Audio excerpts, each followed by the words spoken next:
زۆر پێخۆشحاڵم کە ئیمڕۆ بەشدارم لە ئاهەنگی نەورۆز لە قەندیل. ئەوە چەند جارێکە بەشدارم. پیرۆزبایی نەورۆز لە هەمووتانەکەم لە تەلەڤیزیۆنە جوانەکەتان لە هەموو ژنان. هیوادارم هەموو کاتێ یەکگرتوو بین، یعنی ئەوەی کە من دڵخۆشەکە ئەبینم کە لەم نەورۆزانەدا بە تایبەتی لە قەندیل کوردەکانی هەر چوار پارچەی کوردستان کۆبوونەتەوە پێکەوە ئەم ئاهەنگە دەکەن. ئەوە زۆر دڵخۆشمەکە.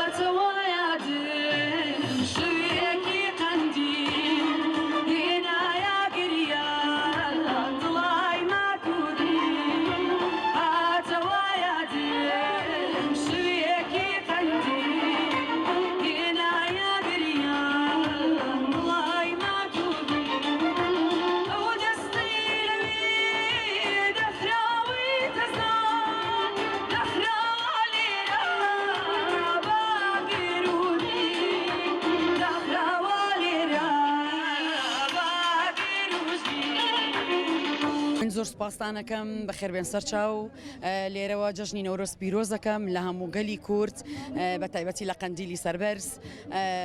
زۆر خۆشحاڵ بووم کە ئەمڕۆ لێرە ئامادە بووم و دووبارە خۆشحاڵ بووم بەوەی کە لە هەر چوار پارچەی کوردستانەوە کە بەڕاستی جەماوەرێکی زۆرم بینی، خەڵکێکی زۆرم بینی کە بەشدار بوون لەم ئاهەنگەیە.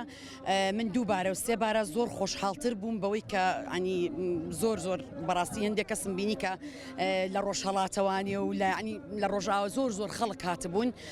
هیوادارم هەمیشە چوار پارچەی کوردستان یەکگرتوو بێ، هیوادارم هەمیشە کورد یەکگرتوو بێ و کوردستان ئاوادان بێت.